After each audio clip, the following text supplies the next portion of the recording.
안녕하세요.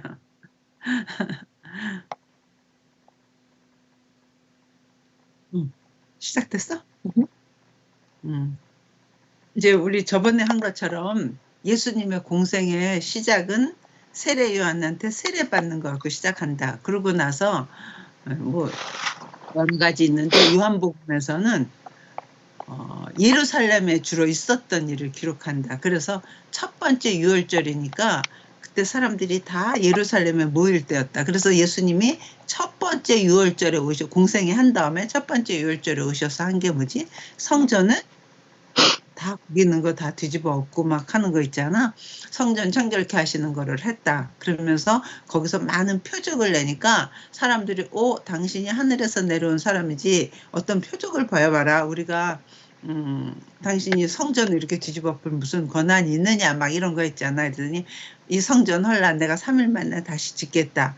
근데 그때는 그게 무슨 소리인지 몰랐지만 예수님이 죽고 부활하신 3일 후에 부활하신 후에야 자기 육체가 성전이라는 자기 성전된 예수님인데 그 육체를 가르치는 거였구나 하는 걸 사람들이 알게 됐었지.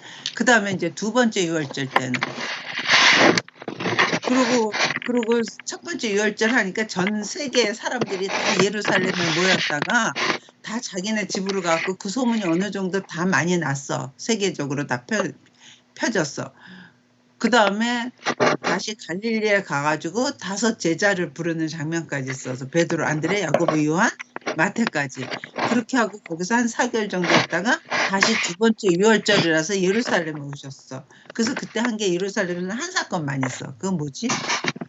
베데스다 연못가에 사람 환자들이 전부 다 누워 있는 거야. 그 물에 들어가면은 빨리 낫는다는 그 물에 동할 때 제일 먼저 들어가면 낫는다는 그 소문 때문에 거기 사람들이 다 모였을 때 예수님이 어떤 환자를 어떤 남자를 찾아가서 38년 된 병자를 찾아가서 네가 낫고자 하느냐. 그랬더니 그 사람 나를 여기다 물에다 넣어주는 사람이 없어서 나 안 된다는 거야. 그러니까 그럼 너 자리를 일어나 걷고 일어나 가라. 그래서 그 사람이 정말 38년 돼가지고 혼자 그 물에도 못 들어가는 사람이잖아. 누가 넣어줘야지 들어가는 사람이잖아. 근데 혼자 일어나서 자리를 걷고 일어나 걷게 되는 거야. 하나님, 예수님 한마디 말씀에. 그러니까 깜짝 놀란 거지. 근데 그 옆에 있던 사람이 너가 안식일인데 왜 자리를 걷고 일을 해? 안식일을 하지 말아야 되는데. 이렇게 된 거지. 그리고 나를 고쳐준 사람이 예수님이라는 걸 알게 된 다음에 사람들이 그때부터 예수님을 죽이고자 했다. 그래서 더 이상 예수님이 유대에 남아있지 못하고 예루살렘에 있지 못하고 거기서 다시 갈릴리로 가셨다. 그래서 갈릴리에 가셔서 이번에 12명의 사도를 확정하는 게 있었어. 기억나나? 삭자가 뭐야? 삭자가 뭐야? 사도 확정 정하는 거. 12제자를 정하는 거. 12명의 제자를 정하고 그다음에 그 12명 제자가 정해진 다음에 그걸 사도라고 부르셨다 그랬어요. 예수님이 많은 제자 중에서 12명을 부르사 사도라 칭하시고 이렇게 돼. 그러니까 내가 너는 보낸 특별한 사람들 그래갖고 12명의 사도가 정해진 다음에 그다음에 그 사람들을 데리고 산에 가서 말씀하시는 게 팔복과 산상수훈이라고 그랬어. 그래서 복이 있는 사람은 마음에 청결한 자는 복이 있나니 저희가 하나님을 볼 것이요 뭐 애통하는 자는 복이 있나니 온유한 자는 복이 있나니라고 하나님의 복 받은 사람의 성품, 캐릭터 그게 쭉 8개 나오면서 그 다음에 산상순 오리를 가자면 십리를 가고 뭐 왼편을 오른편을 때리면 왼편을 내놓고 뭐 속옷을 달라면 겉옷도 주고 막 그런 거 있잖아. 그러면서 그때 주기도문까지 예수님이 말해주는 거야. 이방 사람들은 이방 신을 믿는 사람들은 무엇을 먹을까 무엇을 입을까 무엇을 마실까 걱정하면서 그걸 구하나 하나님의 백성된 너희는 그런 걸 구하지 마라. 그런 건 다 이미 내가 있어야 할 걸 안다. 뭐 이러면서 그게 맨날 5장에 그러면서 5장 6 마태복음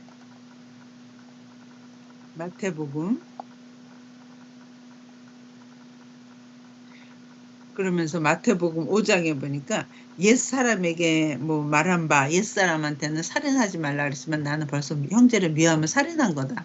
옛사람에게 구약에서는 간음하지 말라 그랬지만 나는 너희들한테 말하느니 마음에 음욕을 품은 자마다 이미 간음한 거나 똑같은 거다.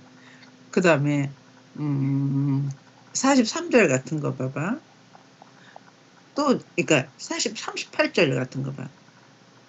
또 눈은 눈으로 이는 이로 갚으라 했다는 것을 너희가 들었으나 나는 너에게 이르노니 악한 자를 대적하지 말라. 누구든지 내 오른팔을 치고도 왼편도 돌려대며 너를 고발하여 속옷을 가지고자 하는 자에는 겉옷까지도 주며 누구든지 너를 억지로 오리를 가게 하거든 그 사람과 심리를 동행하고.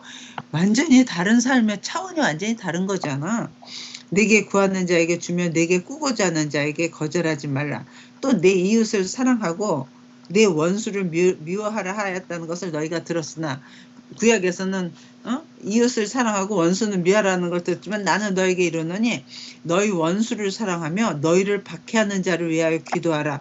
이같이 한즉 하늘에 계신 너희 아버지의 아들이 되리니 이는 하나님이 그 해를 악인과 선인에게 비추시며 비를 의로운 자와 불의한 자에게 내려주심이라. 와, 나는 이런 걸 보고 예수님을 세상에서 성자라 그러기도 한단 말이야. 어떻게 원수를 그냥 원수 갚는 걸 냅둬가 아니라 원수를 사랑할 수가 있니? 언제나 원수를 사랑하래. 그러니까 내가 누구를 되게 미워하는 생각이 막 들잖아? 그럴 때는 오히려 이거 내가 지금 내 심령이 건강하지 않구나. 내가 자꾸 누구 미워하는 마음이 많이 생기는 건 내가 심령이 지금 건강하지 않은 거구나. 하나님의 영으로 건강하지 않은 거구나. 그래서 그때는 할 수 없이 울면서 기도해야지. 근데 원수를 용서하는 것도 힘든데 사랑하는 건 정말 힘든 거지. 그러니까 사랑까지는 안 해도 하나님 원수 갚는 마음은 없게 하나님 앞에 맡길래요. 그러고 하는 거지. 그 다음에 너희를 박해, 너희를 막 힘들게 하잖아. 그럼 내가 저걸 어떻게 더 세게 놀랄까? 제가 나한테 못하게 할까? 막 이렇게 세상에서 지혜는 다 그렇게 줘. 이 사람이 이렇게 할 땐 너는 더 세게 해야 된다. 이렇게 말할 땐 어떻게 해야 된다. 성경에서는 너를 힘들게 하는 자로 해서 기도해보래. 사실 기도하면 하늘의 지혜가 오는 거야. 세상의 지혜가 있어. 그래서 내 마음이 거기에 대해서 좀 편안해지. 그러면서 그러니까 이런 걸 어떻게 우리가 해낼 수가 있겠어. 인간으로서는. 그런데 지금 내 제자들을 12명이 불러진 다음에 그 제자들한테 말하시는 거거든. 그러니까 내가 다스려질 내 나라 백성은 최소한 기준이 이렇게 높아. 근데 우리는 이 기준에 가려고도 안 하는 것 같아, 신앙인들이. 그래서 좀 기준이 되게 높지. 그러면서 이같이 45절 이같이 한즉 하늘에 계신 너희 아버지 아들이 된 이는 하나님이 어떤가 봐라. 하나님이 해를 악인과 선인에게 똑같이 내려준대. 비도 의로운 자가 불의한 자에게 똑같이 내려준대. 의로운 사람한테만 주고 불의한 자는 비가 안 오게 하거나 그러지 않는다는 거야. 하나님이 악한 사람에게도 해도 똑같이 주신다는 거야. 그런 것처럼 너희도 너한테 악하게 굴어도 너희가 베푸는 사랑은 똑같이 해야 된다는 거야. 그게 하나님 하늘나라의 정신이라는 거야. 하나님이 통치하는 하나님의 그 삶의 원리라는 거야. 그러니까 세상하고 완전히 틀린 삶이야. 우리가 만약 정말 이렇게 다른 삶을 산다 그러면 정말 세상에 빛이 되고 소금이 됐을 텐데 우리 육은 그걸 원치 않아. 그래서 그러니까 셀 사람은 더 세게 하고 날 한 대 때려서 난 가서 오른뺨을 때렸어. 난 왼뺨 오른뺨을 막 하려고 그러단 말이야. 기독교인들도. 근데 정신 자체는 그렇지 않아. 그래서 그거를 실천할 수 있는 사람은 정말 악인한테도 실천해야 되지만 악인한테까지는 못하면 내 주변에 있는 사랑하는 사람들, 최소한 식구들, 또 교회 친구들, 가까이 만나는 우리는 다 좋은 사람들을 주로 만나잖아. 그런 사람들한테는 태도가 크게 맞는 것 같아. 이거 이렇게 실천하고 이렇게 해보려면 많은 눈물이 흘려지는 것 같아. 엄마가 보니까 가까이 있는 사람한테서 이런 훈련을 안 받으면 멀리 있는 사람 있잖아. 그런 사람 안 만나면 되잖아. 나한테 힘들게 하는 사람, 아, 내가 속으로, 아, 너하고는 끝이다. 그냥 이만 하고 사람은 관계 안 하잖아. 만나긴 해도 그냥 아이 이러고 넘어가잖아. 근데 옆에서 끊을 수 없는 가까운 사람을 두고 그 사람을 통해서 나를 단련시키는 것 같아. 그래서 어떨 때는 하나님 왜 이렇게 힘들게 해요? 그러는데 그런 걸 통해서 나라는 존재를 하나님의 사람답게 만들어내는 과정인 것 같아. 그러면서 46절 너희가 너희를 사랑하는 자를 사랑하면 무슨 상이 있으리요? 세례도 이같이 아니하냐. 너희가 너희 형제에게만 문하면 남보다 더하는 것이 무엇이냐. 어차피 이방인들도 이렇게는 해. 근데 너는 이방인이 아니고 나의 백성이잖아. 나의 백성은 형제들끼리 서로 사랑해. 그러면서 그러므로 하늘에 계신 너희 아버지의 온전하신 같이 너희도 온전하라. 그러면서 사람에게 보이르게 뭐 그래서 또 6장, 7장, 8, 7장까지가 다 예수님이 하신 말씀이야. 그러니까 하나님 나라 백성들이 살아가야 되는 삶의 원리가 이런 거야. 그리고 그래서 그걸 염두에 두면서 읽으면 옛날에 읽었을 때하고 이 무게가 너무 틀린 거야. 옛날에 그냥 읽었는데 지금은 내가 이렇게 살아야 되는 존재야 하면 그러면서 그때 주기도문도 주는 거야. 세상의 이방인들, 세상 사람들은 무엇을 먹을까, 무엇을 입을까 때문에 자기 신한테 구한대. 근데 너희는 그렇게 구하지 말래. 그러면서 그때 6장 8절에 보니까 그러므로 그들을 본받지 말라. 구하기 전에 너에게 있어야 할 것을 하나님 너희 아버지께서 아시느니라. 그러므로 너희는 이렇게 기도하라. 하늘에 계신 우리 아버지여 이름이 거룩히 여길 받으시며 나라의 마옵시며 뜻이 하늘에서 이루어진 것 땅에서도 이루어지다. 오늘 우리에게 일용할 양식을 주시옵고 우리가 우리에게 죄 지은 자를 사하여 준 것 같이. 그러면서 주기도문 있잖아. 주기도문도 그때 알려주는 거야. 쭉 하나님이. 그러니까 12제자 그다음에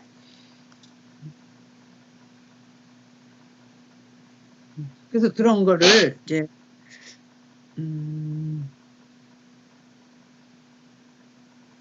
이제 그런 말씀을 쭉 주신 게 그게 그러니까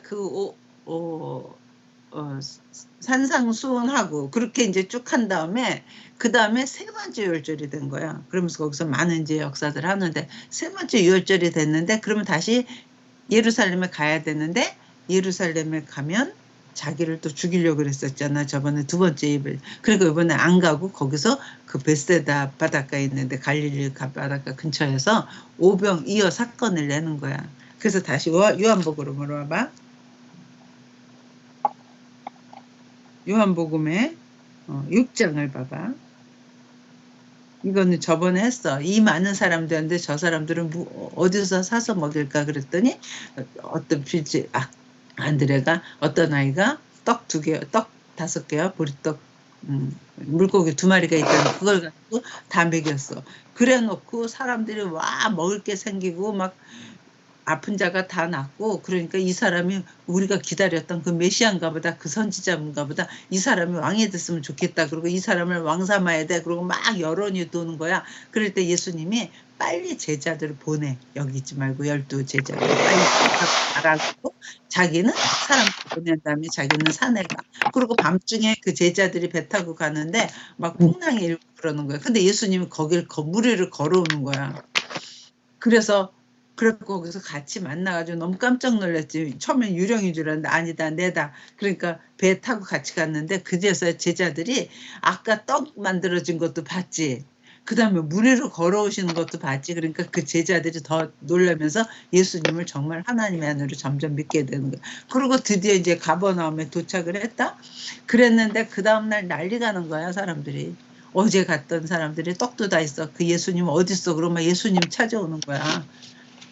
그랬더니 분명 어저께는 배 한 척밖에 없는데 벌써 이쪽으로 옮겼어. 그랬고 가버나움에서 만났어. 그랬더니 예수님이래. 너희가 나를 표적을 보고 따라온 게 아니라 먹을 양식을 위해서 왔구나. 그래. 그러니까 표적은 내가 하나님의 아들이라는 걸 알고 온 게 아니라 어저께 떡이 생겼으니까 그걸 먹으면서 이제 썩을 양식을 위해서 일하지 말고 썩지 아니하고 영원한 영생하는 양식을 위해서 일해라 막 이제 이런 거 하면서 그거에 대한 설명을 쭉 한 거야.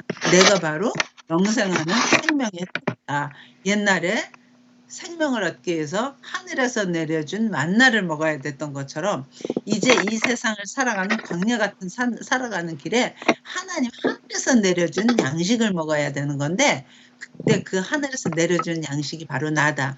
내 살을 먹고 내 피를 마시면서 그래야지 너희가 생명을 영생을 가졌고 마지막 날에 내가 그를 살린다. 그러니까 나를 먹어야지 진정한 생명이 있기 때문에 마지막 날 다시 예수님 오셔갖고 이 세상을 완전히 완성하는 그때 부활의 몸으로 일어날 거니까 너희는 이 땅에 산다. 먼저 나를 먹어라. 이렇게 된 거야. 그래서 여기 보니까 계속 예수님이 부활할 때 너를 다시 살린다는 걸 몇 번이나 얘기하시네.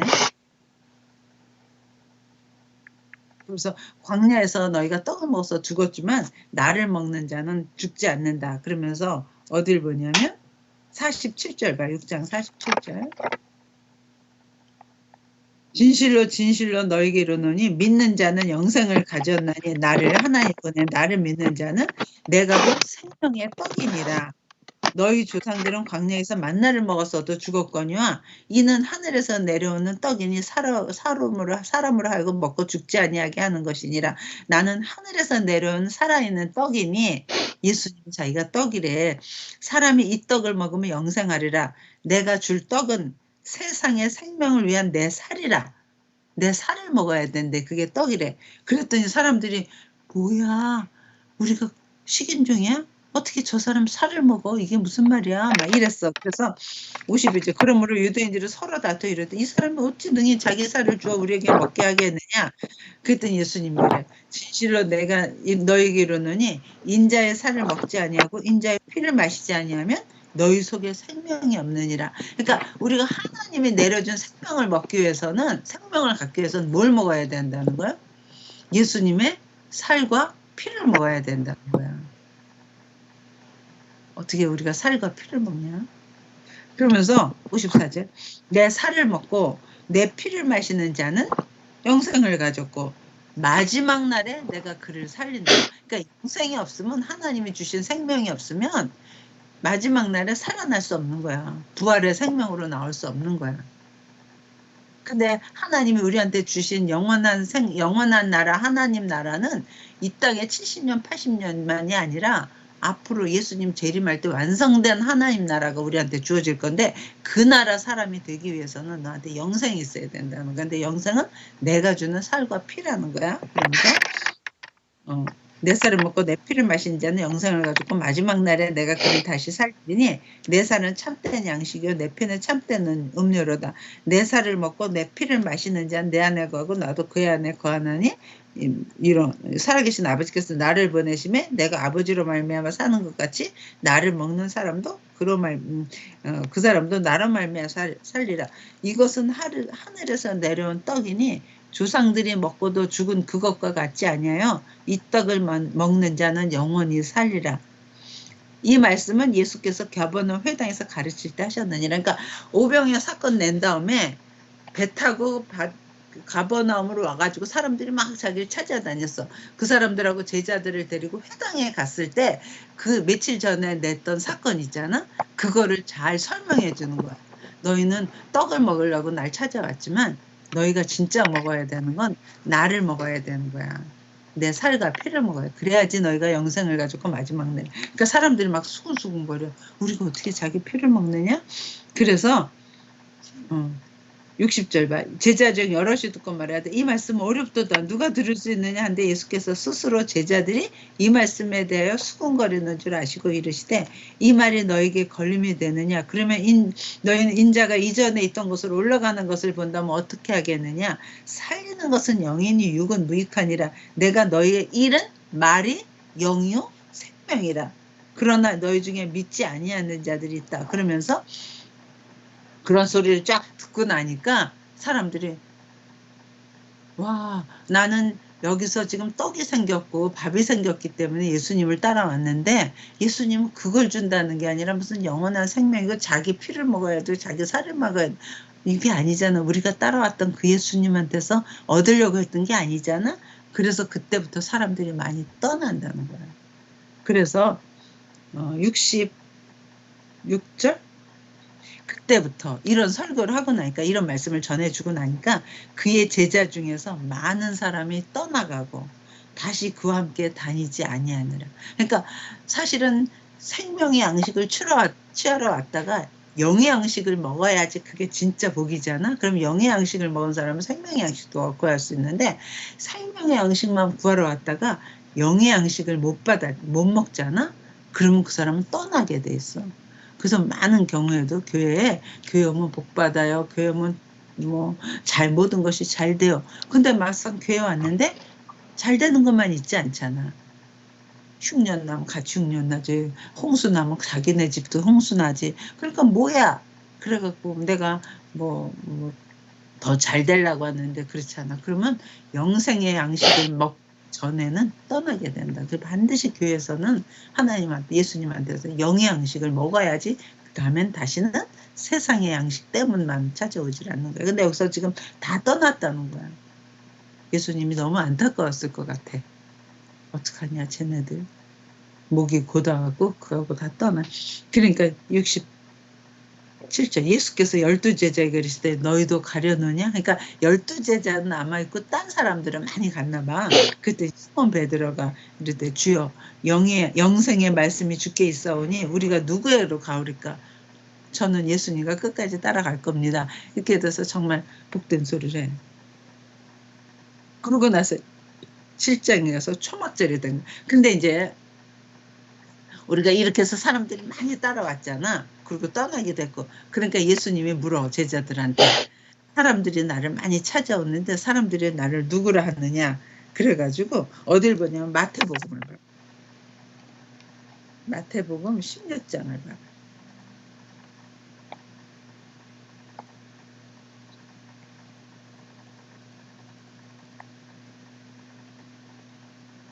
(16장에) 보면 13절 밤 예수께서 빌립보 가이사랴 지방에 이르러, 빌립보 가이사랴라고 되게 아름다운 그 해변 도시야. 거기에 이르러 제자들에게 물어 이르되 사람들이 인자를 누구라 하느냐. 이렇게 많이 날 따라다니는데 도대체 날 누구로 알고 따라다니느냐. 이르되 더러는 세례 요한, 더러는 엘리야, 어떤 이는 예레미야나 선지 중에 하나이다. 어떤 사람은 세례 요한이 죽었다가 살아났다 생각하기도 하고 뭐 이렇대. 너희는 나를 누구라 하느냐. 16절 그때 시몬 베드로가 중요한 말하지. 이르되 주는 그리스도시요 살아계신 하나님의 아들이시니다. 그러니까 예수님이 얘는 나를 정확하게 지금 안 거잖아. 그랬더니 예수께서 이런 말해요. 난 이게 너무 좋아. 예수께서 대답하시되 바요나 시몬아 내가 복이 있도다. 이를 내게 알게 하니는 혈육이 아니요 하늘에 계신 내 아버지시니라. 내가 또 내게 이르니 너는 베드로라. 내가 이 반석 위에 내 교회를 세우리니 음부의 권세가 이기지 못하리라. 내가 천국 열쇠를 내게 주리니 내가 땅에서 무엇이든지 매면 하늘에서도 매일 것이요 땅에서 무엇이든지 풀면 하늘에서도 풀리리라 하시고 제자들에게 경고하사 자기가 그리스도인 것을 아무에게도 이르지 말라 하시니라. 그러니까 예수님이 자기가 메시아 그리스도라는 걸 아직 사람들한테 말하지 말래. 지금 베드로는 주는 그리스도시요 살아계신 하나님의 아들이시다 했더니 바요나 시몬아 복이 있다. 이것을 알게 하니는 혈육이 아니요 하늘에 계신 아버지다 하지만 이거를 사람들한테는 아직 말하지 마. 그렇게 된다는. 근데 이거는 앞으로 몇 달만 있으면 예수님 돌아가실 때야. 왜냐하면 세 번째 유월절 지나고 네 번째 유월절 때 돌아가시는 거거든. 그러니까 세 번째 유월절 지나고 얼마 지난 다음에 이거니까 몇 달밖에 안 남았는데도 아직도 사람들한테 내가 그리스도라는 걸 말하지 말래. 왜냐하면 그리스도라는 걸 말하면 사람들은 자기를 어떻게 하려고 그래? 아까 떡 생겼을 때 본 것처럼 자기를 막 임금 삼으려고 그래서 로마를 벗어내고 헤롯을 벗어나서 옛날에 이스라엘을 다시 회복해가지고 다윗 같은 영화론을 만들어야지 하는 그런 이 세상에 세워지는 이스라엘만 생각하게 된 거야. 근데 예수님의 생각은 이 나라가 여기에 있는 게 진짜 내가 세운 나라가 아니라 내가 세운 나라가 있고 너는 이 나라 그냥 백성으로. 그래서 내가 여기서 죄를 사하고 다른 이방에 있는 사람들까지 다 모아서 진정한 하나님 나라를 주기 위해서 지금 이렇게 하는데, 이 이스라엘 사람들 자기 나라를 세운다고 기대를 해. 그래서 그걸 언제까지 그 기대를 하는 줄 알아? 예수님이 죽어. 그러니까 다 실망했잖아. 근데 예수님 부활하셨어. 다 그때 깜짝 놀라고, 그때 예수님 승천하는 마지막 순간까지 물어, 제자들이. 여 이스라엘을 회복하심이 이때니까? 그러니까 그때 예수님이 기억나? 그때 예수님이 때와 기한은 아버지께 있고 너희는 알 바 아니요 오직 성령이 임하시면 너희가 권능을 받고 온 유대와 예루살렘과 유대와 예루살렘과 유대와 사마리아와 땅끝까지 이르러 내 증인이 되리라 하고 승천하는 장면이 있거든. 그러니까 승천하기 바로 직전까지도 제자들은 예수님이 부활하고 났으니까 이제야 진짜 하나님 이스라엘을 세워주나 보다 하고 계속 가시적인 이스라엘을 세우는 거로 끝까지 갔었다는 거지. 근데 나중에 성령이 임한 다음에야 이스라엘만이 아니라 전 인류에서 끌어들이는 하나님의 나라 그 영적인 이스라엘을 말하는 거 난 나중에 알게 됐지. 그래서 아무에게도 이걸 말하지 말라 그래. 근데 엄마 여기서 베드로의 고백이 너무 좋아. 주는 그리스도시요 살아계신 하나님의 아들. 그러니까 주는 구약 유대인들이 기다렸던 구약에서부터 쭉 왔던 그 메시아시오, 하나님 보낸다는 약속의 아들 메시아시오, 하나님의 아들이십니다 했더니 예수님이 뭐라 그러냐? 바요나 시몬아 복이 있대. 이것을 알게 하니는 하늘에 계신 내 아버지시니라. 그래서 베드로는 그거를 성경을 알고 듣고 좀 많은 랍비들한테 듣고 알았을 거 아니야. 근데 진짜 그렇게 알아지는 거는 하나님이 알게 해준 거래. 이런 게 진짜 믿음이 되는 것 같아. 우리도 설교를 많이 듣잖아. 많이 듣지만 어떤 거는 정말 예수님이 2000년 전에서 십자가에 죽으신 게 내가 죽을 걸 대신 죽으신 거네. 그거 알아지는 순간 있잖아. 믿어지는 순간 있잖아. 그래서 하나님 너무 감사합니다. 나 대신 예수님이 죽었습니다. 그리고 막 고백하면서 예수님을 받아들이겠습니다 하고 막 우리 영접도 하고 그러잖아. 그런 게 사실은 목사님이나 누가 설교를 잘해서 내가 이해가 돼서 가는 게 아니라 내 마음속에 그게 믿어지는 거는 하나님이 알게 해준 거래. 그러니 그거는 변함이 없는 거야. 아멘이지. 난 그래서 그게 너무 좋아. 하나님 제가 이만큼 믿음이 요 정도만 있고요. 그 다음에 예수님이 죽은 게 나를 위한 죽음이고요. 내가 다시 마지막 날에 살아나고요. 하나님이 나한테 하나님 나를 그 상속으로 주시는 거고요. 그리고 하나님이 나의 아버지 되시는 거고요. 예수님이 나의 신랑 되시는 거고. 이런 게 막 믿어지는 거 있잖아. 그런 거는 들어서 근 게 아니래. 들어서지만 물론 청각으로 하고도 이성적으로 이해되지만 실제로 거기한테 믿음을 넣어준 건 하나님이라는 거야. 이게 너무 다른 것 같아. 그래서 듣고 그냥 아는 거하고 깨달아져서 레마의 말씀에 대해서 아는 건 다른 것 같아.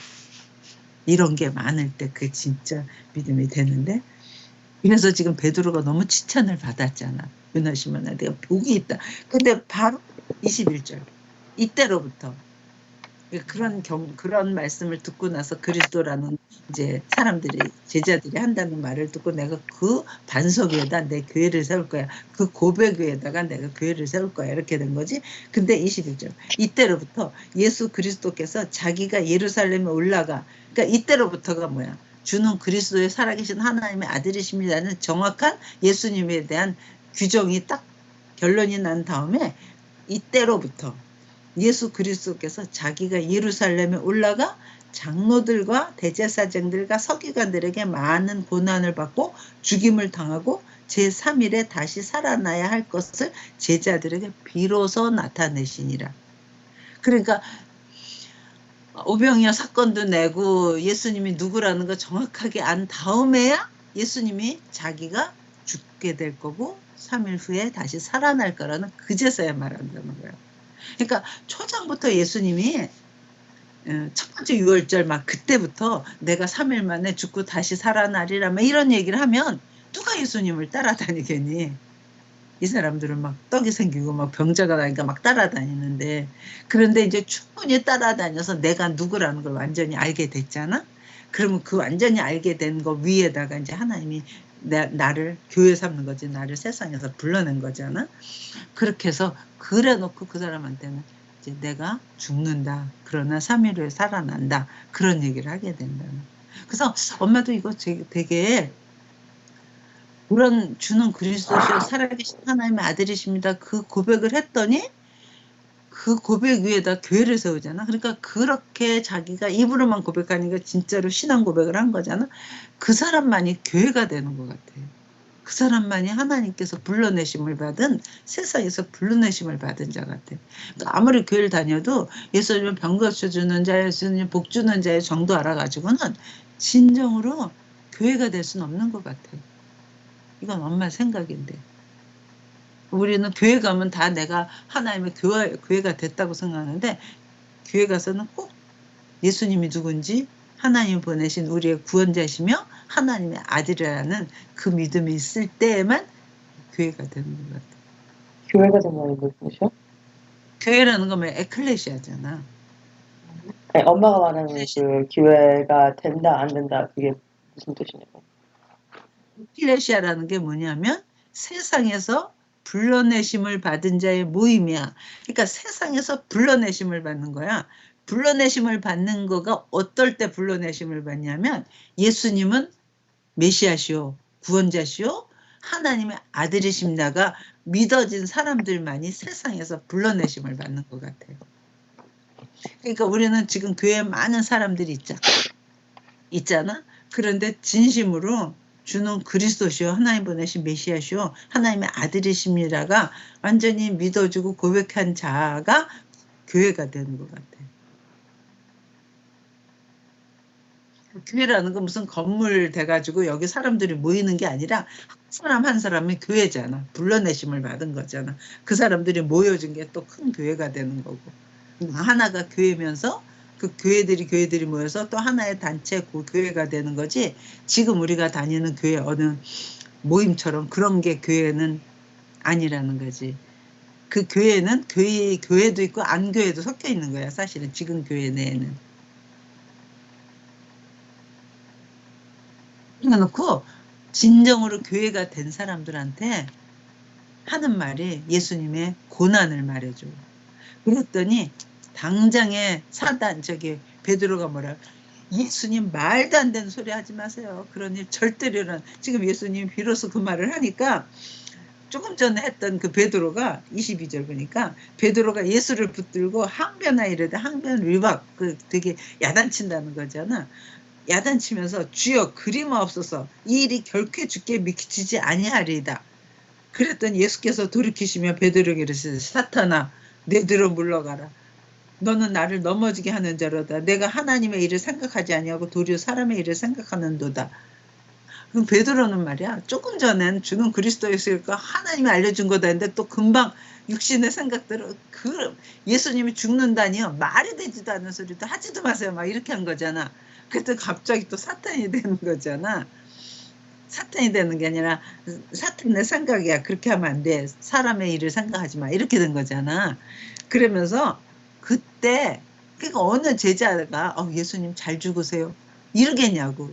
말도 안 돼요. 죽으면 말도 안 되는 소리 하지도 마세요. 우리 그럴 거 아니야. 그런데 그러면서 그때 이 베드로하고 그 교회된 사람들한테 하는 말이야. 엄마는 이게 되게 중요한 것 같아. 24절 봐요. 이에 예수께서 제자들에게 이르시되, 누구든지 나를 따라오려거든 자기를 부인하고 자기 십자가를 지고 나를 따를 것이니라. 나 이게 우리가 하나님 예수 그리스도를 믿고 예수님이 정말 나의 구세주여, 나의 구원자여, 하나님의 아들이시여, 나를 위해서 십자가에 죽으신 분이요, 이렇게 완전히 믿어진 사람, 그래서 하나님한테서 완전히 세상에서 건져내서 정말 교회가 된 사람이 해야 되는 게 뭐냐면, 누구든지 나를 따라오려거든 자기를 부인하고 자기 생각을 부인하고 자기 자신의 나오는 생각 이런 것들을 다 자아를 부인하고 자기 십자가를 지고 나를 따를 것이니라. 그러니까 우리의 신앙 여정은, 앞으로 우리는 그렇게 믿음이 된 사람의 신앙 여정은 나 자신을 부인하는 거야. 내 생각하는 거 아니야. 이게 아니야. 하나님 생각이 맞는 거야. 그렇게 하고 자기 십자가를 지고 자기라는 십자가를 지고 따르는 것 같아. 근데 엄마 이제 이거 현실적인 신앙 여정 속에서 노상 이게 이제 걸림이 되는 거잖아. 이 말씀대로 살 것이냐 안 살 것이냐를 항상 결정하는 거잖아. 아, 이게 내 생각 부인하고 하나님의 말씀을 따라. 그런데 여기서 자기 십자가를 지고 나를 따를 것이니라 있잖아.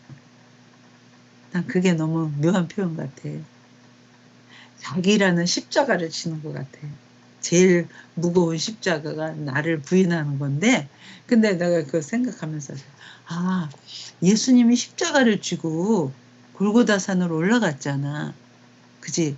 자기가 십자가를 쥐고 그 어려운 십자가를 쥐고 가셔서 십자가는 왜 가지고 들어간 거야? 왜 가지고 올라가는 거지?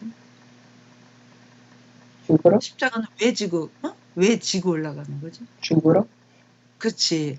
십자가에서 죽으려고.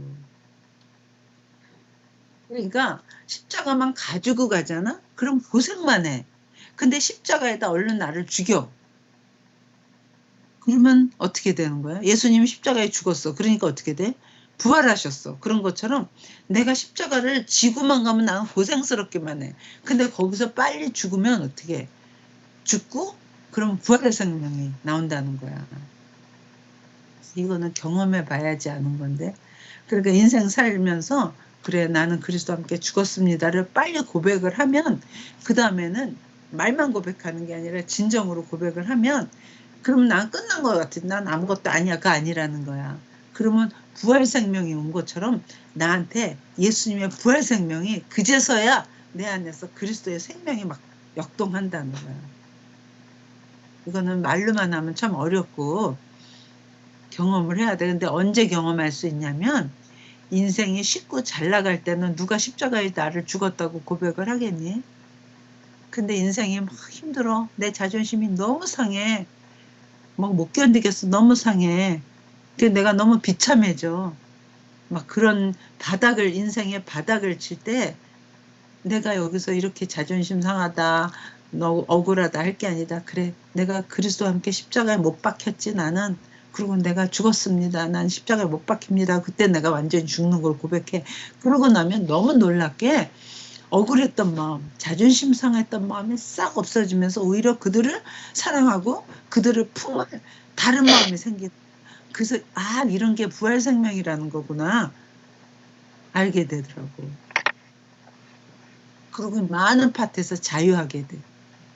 십자가에 죽질 않으면 누가 이 말하면 그것 때문에 기분 나쁘고 누가 저 말하면 저것 때문에 기분 나쁘고 누가 이러면 나를 자존심 상하게 했어. 그런 기분 노상 어디에 매여 있는데 딱 한 번 그렇게 그리스도와 함께 죽었습니다. 난 죽은 자입니다. 하고 딱 선언하고 나잖아.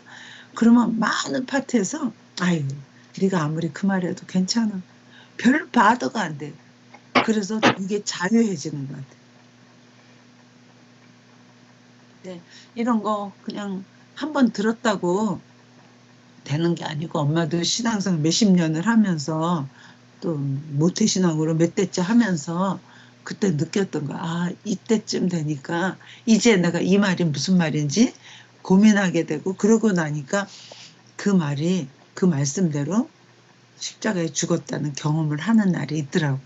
그러니까 많은 경우에 자유하게 됐어. 그래서 아, 나 자유 얻었네, 너 자유 얻었냐. 하나님은 우리를 모든 결박으로부터 자유하게 하고 포로된 자에게 자유를 했던 그 자유가 바로 이런 자유였구나를 알게 되는 순간이 있더라.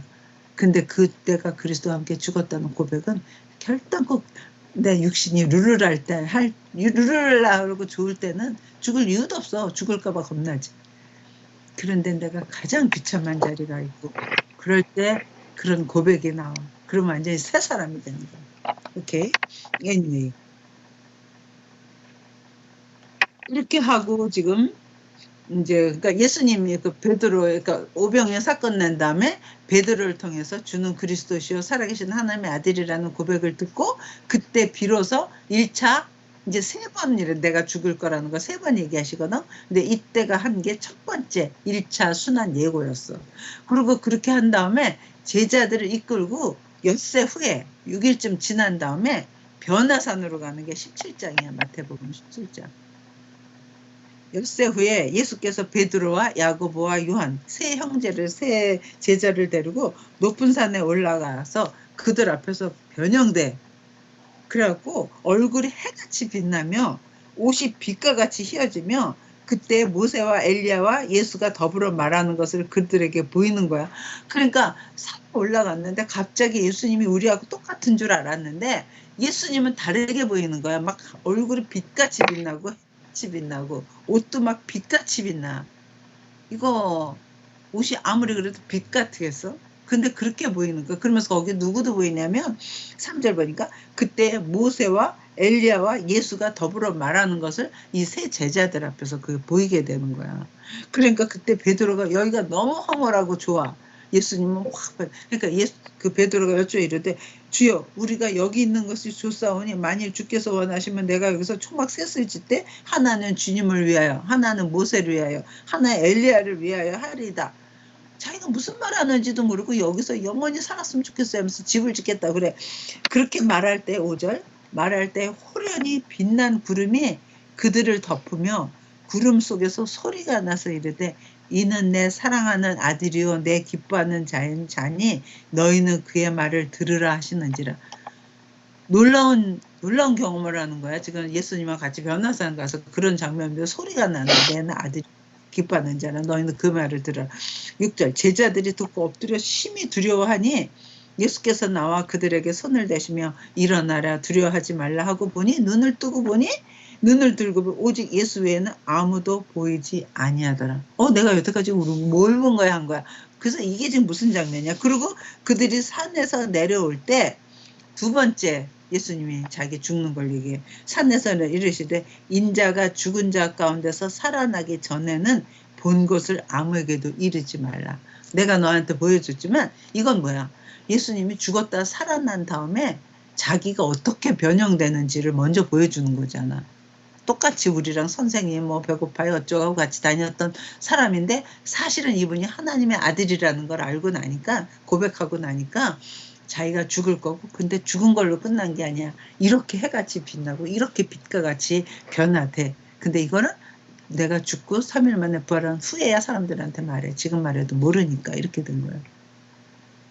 그런데 여기서 왜 베드로가 모세와 엘리야와 예수가 같이 셋이 있는 걸 보였다가 나중에 모세하고 엘리야는 없어지고 예수만 남은 걸 봤을까? 이게 무슨 의미일까? 많은 이상한 표적들이 있어도 무슨 의미로 많은 구약의 사람들이 있었지만 여기서 모세하고 엘리야가 보였을까? 왜 그랬을 것 같아? 모세는 뭐의 대표지? 모세 그럼 뭐가 토라지 율법이지. 그다음 엘리야는 선지자. 엘리야는 엘리야가 쓴 책은 없어. 엘리야 서가 없잖아. 근데 엘리야는 대신 뭐야? 선지자의 대표야. 엘리야 선지자. 그리고 예수님이 내가 오기 전에 먼저 엘리야를 보내겠다고 선지자의 대표거든. 그러니까 율법과 선지자가 내내 말했던 거 그게 뭐야? 구약이잖아. 율법과 선지자에서 구약에서 계속 말했던 거 누구로 성취되는 거야? 모세하고 엘리야는 없어지고 누구만 남는 거야? 예수님만 남는 거야. 그러니까 그러면서 이는 내 사랑하는 아들이 너희는 그의 말을 들어라 하면서 모세와 엘리야는 없어져. 그러니까 구약에서 내내 말해왔던 그 메시아가 바로 이 아들 이 예수야. 이 예수는 죽었다가 살아나는데 빛같이 빛나고 해같이 빛나는 진짜 하나님의 아들이야. 이렇게 말해주는 장면이 이거야. 내가 이거를 큰언니한테 이모한테 이제 나 저번에 미국 갔을 때 큰언니한테 말했어. 이거 언니가 들을지도 모르겠다. 그래서 언니야 이 모세하고 엘리야하고 왜 예수님하고 있다가 둘은 없어지고 예수님만 보일까? 야 사람은 아무도 믿을 거 없다는 거야. 딱 예수님만 바라보고 믿어야지. 사람은 아무도 바라볼 거 없다는 거야. 그러는 거여서 틀린 말이 아니네. 네. 틀린 말은 아니네. 틀린 말은 아니지. 그래서 맞아. 그래. 어느 누구도 마지막까지 같이 하는 존재는 없어. 그럼 맞긴 맞지만 근데 굳이 거기에 딴 사람이 등장해도 되잖아. 근데 왜 하필이면 모세하고 엘리야를 등장시켰을까? 그게 바로 신학적인 의미에서는 모세 율법에서 말했던 거, 엘리야 선지자의 대표로 선지자가 해왔던 모든 말이 지금 누구로 완성됐다는 거야? 예수님으로 완성되니 이 예수는 내가 구약에서 내내 말했던 그 아들이야. 이렇게 되는 거야. 아멘이지. 이거 멋있지 않니? 아, 멋있다 The 그래. word of the law and the prophets are fulfilled in Jesus. 항상 말하는 건데 그거를 이거랑 쓰지 않았네? 그치. 그래서 굳이 그냥 옛날에는 이렇게 뭐 모세하고 엘리야가 왔다가 그 사람은 안 벌고 모세하고 예수님만 남았구나 이랬는데 굳이 왜 모세하고 엘리야를 이때 등장시켰을까? 구약에서 내내 말해왔던 게 그게 지금 나사렛에서 보낸 이 아들이 예수야. 내가 너희들한테 내내 말해줬던 그 사람 바로 이 사람이야를 하나님이 증거해 주는 거지. 그런데 또 밑에서는 말이야. 그러면서 제자들이 근데 죽은 자가 살았는데 그래서 엘리야는 바로 세례 요한이었다 뭐 이런 얘기하고 근데 밑에서는 그렇게 하늘에서는 변화산에서 황홀을 보고 왔잖아. 하늘의 음성을 듣고 하나님의 음성. 근데 밑에 오니까 병을 고쳐달라고 하는데 제자들이 못 고쳐주는 거야. 한 아이 아버지가 와서 얘가 간질병에서 불에도 들어가도 물에도 들어가고 막 그러는데 얘 좀 고쳐달라고 제자들한테 했더니 이 제자들이 못 고쳐준다는 거야. 그래서 그때 예수님이 이 믿음이 작은 까닭이라 겨자씨 하나 믿음이 있어도 되는데 너희가 믿음으로 이런 일을 해야 되는 거다. 기도 외에는 이런 유가 나갈 수 없다. 뭐 이런 얘기 쭉 하시는 거야. 그러고 나서 다시 이제 그리고 쭉 읽어보면 되고 다시 요한복음으로 와. 요한복음 7장. 이제 요한복음에는 아까 세 번째 유월절 때 거기 위에서 있었던 일이고 밑에는 예루살렘에 안 왔었잖아. 그러니까 7장 되니까 요번에 이제 초막절이 된 거야. 초막절은 예수님이 죽기 6개월 전이야. 그러니까 6월절이 지나고 6개월쯤 지난 초막절이 스콧이라 그러는 건데 스콧 그 왜 테나플레 다닐 때 9월달 10월달쯤 되면 요번에 10월 10일이었더라. 스콧 초막절이라고 집에다가 텐트 같은 쳐놓고 거기서 사는 거 우리 옛날에 경험하지 않았니? 뭘 했다고? 집 안에다가 텐트 같이 쳐놓고 집 밖에다가 텐트 같이 쳐놓고 거기서 살아. 일주일쯤. 그래서 그때 우리 그 테너플레이 살 때 회관 같은 데 가면 거기 큰 이렇게 텐트 같은 거 있고 막 그랬거든. 근데 그게 초막절이야. 근데 이제 그 초막절이면 다 예루살렘에 와야 되는 건데 그때 예루살렘에 올라가야 될 거 아니야. 그래서 이제 오병이어 사건 내는 6월절 때는 안 가셨는데 이제 초막절 때는 예루살렘에 가시는 거야. 그게 6개월 남은 거야. 예수님 십자가 지기 전에. 근데 예수님은 그때 가면 내가 거기서 초막절 지내고 수전절 지내고 다음 6월절에 죽는다는 걸 아셔. 그래서 자기가 짐 싸고 갈 때는 내가 다시 여기 못 온다는 걸 알고 가시게 돼. 사람들은 모르지. 예수님 언제 죽을지 모르니까. 그래서 그 초막절 가는 장면을 7장 봐봐. 그 후에 그러니까 이제 6월절 거기 안 내려갔었어. 안 갔어. 그 후에 예수께서 갈릴리에서 다니시고 유대에서 다니려 아니하심은 유대인들이 죽이려 함이러라. 그러니까 두 번째 6월절 때 갔을 때 베데스다 연못에서 그 안식일 날 병 고쳤던 게 때문에 예루살렘 오면 이 사람을 죽이려고 그러니까 예수님이 세 번째 월절 때 안 간 거야. 근데 초막절이니까 또 초막절 때는 와야 되니까 사람들이 다 궁금해하는 거야. 예수님 올까? 안 올까? 저번에는 6월절 때는 안 오신 것 같은데 이번에 오시겠지 막 기다리는 거야. 그런데 그때 2절 봐. 유대인의 명절인 초막절이 가까운지라 그 형제들이 예수께 이르되 당신이 행하는 일을 제자들도 보게 여기를 떠나 유대로 가소서. 여기는 어디야? 갈릴리 시골 쪽이니까 유대 서울로 가세요. 스스로 나타나기를 구하면서 내가 하나님의 아들이다 막 이런 거 나타내기를 원하면서 묻혀서 일하는 사람이 없나니 이 일을 행하려 하거든 자신을 세상에 나타내소서. 왜 여기 시골에서요? 서울 가서 하지. 막 이렇게 동생들이 말했다는 거예요. 형제들이. 그거는 5절 봐. 이는 그 형제들까지도 예수를 믿지 아니함이리라. 그러니까 예수님이 베드로한테는 말했지만 그 형제들은 예수님이 메시아긴 무슨 메시아야. 우리 형인데. 이랬기 때문에 형들도 동생들도 아직 안 믿었었다는 거야. 사실 나는 동생들이 예수님을 하나님의 아들로 믿는 게 제일 어려웠을 것 같아요. 자기랑 30년 동안 씨름하고 같이 오줌 놓고 잠자고 먹고 그랬었잖아. 그랬는데 갑자기 예루살렘 갔다 오고 하늘에서 그 있고 난 다음에 갑자기가 하나님의 아들이라 그러니 형제들은 그게 믿어지지가 않았을 것 같아. 동네 사람들도 안 믿어서 죽이려고 그랬었잖아. 그러니까 이 마지막 순간까지도 예수님을 믿지 못해가지고 아, 왜 여기서 이렇게 시골에서 이래? 이런 일 하려면 서울 가지 이렇게 빈정댔다는 거야. 그런데 나중에 예수님 부활하고 십자가에서 죽고 부활하신 후 성령이 임하고 나서야 이 동생들이 예수님을 다 믿게 돼. 그분은 하나님의 아들이셨다. 그래서 그때 그 야고보서하고 유다서 보면 하나님과 그리스도의 종 예수 그리스도의 종 나 야고보는 이런 식으로 예수님의 종이라고 표현을 해. 그러고 보면 아마 예수님이 하나님의 아들이었다는 걸 알고 난 다음에는 형제들끼리 말했을 거야. 아, 그때 그 형이 사실은 하나님이었기 때문에 우리가 그때 나쁜 짓을 할 때 형은 우리한테 이렇게 대했었나 봐. 그때 형은 이 말 했었나 봐. 막 이랬었을 것 같아.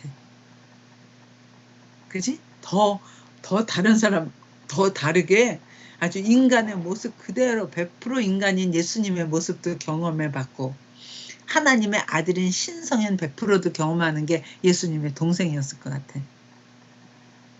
그치? 물론 제자들도 3년 따라다니면서 예수님의 인자로서의 예수님도 경험했지만 또 그 형제들은 또 더 했을 것 같아. 그치?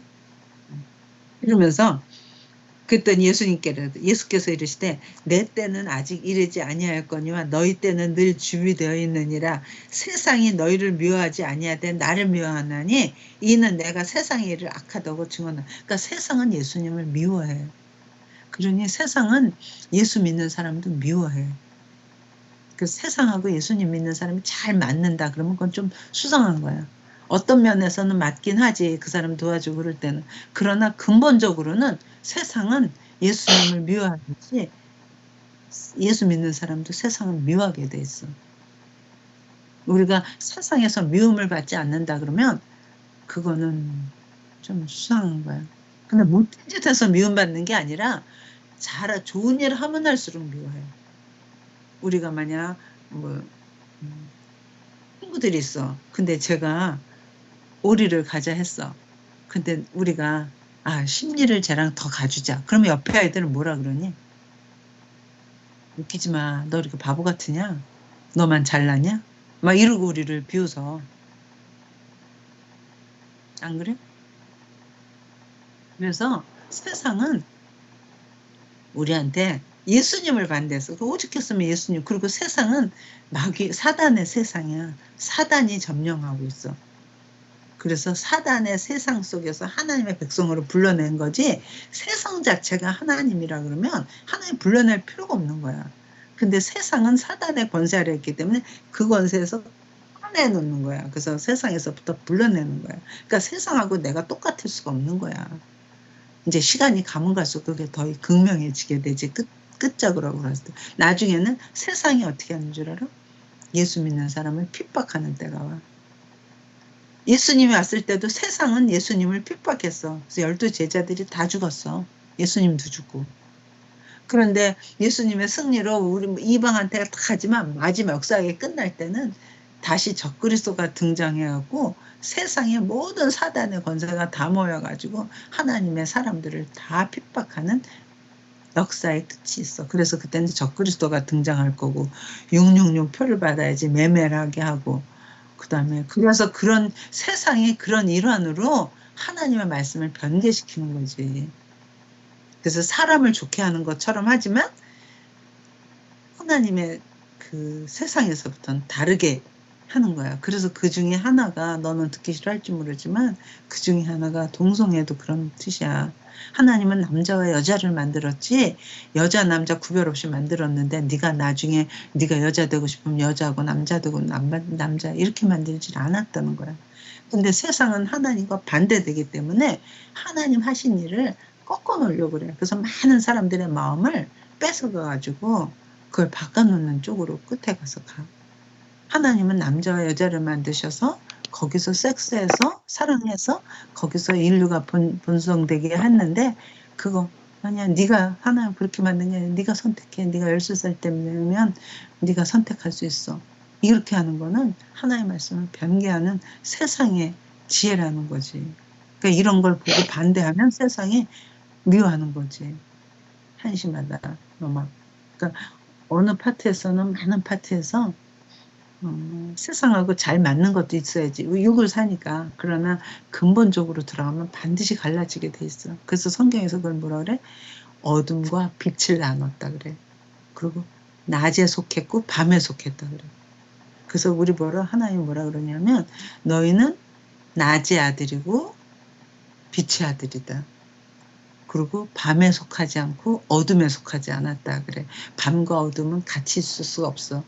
낮과 밤이 같이 있지 않고 낮이면 낮이고 밤은 밤. 그러니까 구별되는 거야. 그래서 우리는 세상에서 근데 세상은 그럼 우리를 막 핍박하게 돼 있어. anyway, 그래서 내 때는 너희 때는 아직 세상이 너희를 미워하지 아니하되 나를 미워하나 얘네가 세상이 이를 악하다고 증언함이라. 너희는 명절에 올라가라. 내 때가 아직 차지 못하였으니 나는 이 명절에 올라가지 아니하노라. 그 형제들이 왜 같이 가야 되는데 지금 뭐 빨리 올라가서 하죠 막 그러니까 나는 지금 안 갈 거야. 너희가 먼저 가. 그랬고 형제들하고 따라간다는 거야. 그래서 9절 봐. 이 말씀을 하시고 갈릴리에 머물러 계시니라. 그래서 10절 그 형제들이 명절에 올라간 후에 자기도 올라가시되 나타내지 아니하고 은밀히 올라가시니라. 그래갖고 14절 봐. 근데 그때 은밀히 이제 같이 식구들이 안 가고 예수님은 딸로 혼자 가시는데 명절 중에 예루살렘 쪽에 있던 사람들이 11절 봐. 명절 중에 유대인들이 예수를 찾으면서 그가 어디 있느냐 하고 예수에 대해 무리 중에서 수군거림이 많아. 어떤 사람은 좋은 사람이라 어떤 사람은 아니라 무리를 미혹한다 하나 그러나 유대인들을 두려함으로 드러나게 그에 대해 말하는 자들이 없더라. 그러니까 지금 예수님이 아직 초막절에 그 예루살렘이 아니니까 예루살렘에서 막 여론이 생기는 거야. 그 사람 좋은 사람이야. 아니야 나쁜 사람이야. 이번에 올까? 안 올까? 막 기다리고 있는 거야. 그런데 지금 형제들하고는 딸로 왔잖아. 그런데 보니까 14절. 이미 명절의 중간이 돼. 일주일을 지나는 그 명절 중에 중간이 돼 예수께서 성전에 올라와 가르치셔. 그래서 이거부터는 다음 주에 하자. 초막절에 예수님이 어떤 걸 가르치는지 중요한 게 있는데 여기서 이거 하고 그다음에 왜 가늠한 여자 있잖아. 가늠하다 걸렸을 때 사람들이 와서 이 여자 어떻게 해야 되느냐 돌로 쳐 죽일까요? 막 그럴 때 죄 없는 자가 먼저 치라 이런 거 있잖아. 그리고 땅에다 뭐 그래서 그게 이 초막절 때 있었던 일이야. 그다음에 또 하나는 날 때부터 속용된 자 그 사람을 고쳐주는데 실로암에 이렇게 땅에다 침을 벗겨서 흙을 이렇게 바른 다음에 실로암에 가서 씻어라. 그러는 지금 그 맹인을 고쳐주는 장면. 그 다음에 또 하나는 예수님이 자기를 설명해. 내가 누구라고. 나는 선한 목자다. 이렇게 선한 목자는 양들을 위해서 죽으러 왔다. 그렇게 자기 자신이 누구라는 걸 설교하는 게 초막절 때 일이야. 그래서 그 세 가지는 되게 의미가 있고 은혜가 있고 예수님 자체가 죽음을 눈앞에 두고 어떤 일을 함으로써 무슨 의미를 여기다 줬는지를 우리가 그건 다음 주에 보자. 됐어? 그래서 오늘은 그 오병이어 사건 내고 그 사건에 대한 의미를 하늘에서 내려준 떡이다, 살이다 그런 거 생명의 떡이다 그런 거 하고 그랬더니 사람들이 많이 쫓아오는데 다 썩을 양식을 위해서 쫓아오는 거고 다 예수님이 누군지를 모르고 쫓아오는 건데 베드로는 주는 그리스도시요 살아계신 하나님의 아들이십니다. 그 고백하니까 예수님이 거기다 내 교회를 세울 거야. 그 고백에다 그래놓고는 비로소 예수님이 자기가 죽을 거라고 얘기해. 그러니까 베드로 금방 안 됩니다. 그랬더니 예수님이 나를 따라오려거든 자기를 부인하고 자기 십자가를 지고 나를 따를 것이니라. 그리고 6일 지난 다음에 변화산에 데려가서 내가 이렇게 변형돼. 너하고 똑같은 것 같지만 얼굴이 해같이 빛나고 옷이 빛같이 되고 이렇게 해서 다른 존재가 돼. 이제 내가 죽었다가 근데 이 장면을 죽었다가 살아나기 전에는 말하지 말라 그래. 그러니까 내가 지금은 너희와 똑같은 존재 같지만 사실은 난 이렇게 빛과 같이 혀같이 빛나는 이런 하나님의 아들이야를 미리 보여주는 게 변화선의 일이었어. 근데 거기서 모세와 엘리야와 예수님이 있다가 모세하고 엘리야는 없어지고 예수님만 남았잖아. 그러니까 아까 한 것처럼 모세는 율법의 대표였고 엘리야는 선지자의 대표였어. 그러니까 율법과 선지자가 계속 말해왔던 구약에서 약속, 그게 지금 누구로 완성되는 거야? 예수로 완성되는 거야. 성취되는 거야 하는 장면을 보여주고, 이제 드디어 초막절이 돼서 예수님하고 그 형제들이 딸로 가고, 지금 예수님은 이제 드디어 예루살렘 초막절에 성전에 딱 나타나셨어. 그러니까 사람들이 저분 안 내고 이제 와글와글 하겠지. 거기 뭐 전부 다 카메라 들고, 지금 같으면 카메라 들고 막 따라다녀야 되는 상황이지. 그래서 그때를 가지고 지금 오늘 여기까지만 하면 되겠습니다. 다음에는 초막절 참 은혜가 돼. 엄마 되게 좋아하는 거야. 세계가 다 너무 좋아. 다음 주에 올 때까지 끝내주세요. 끊었어?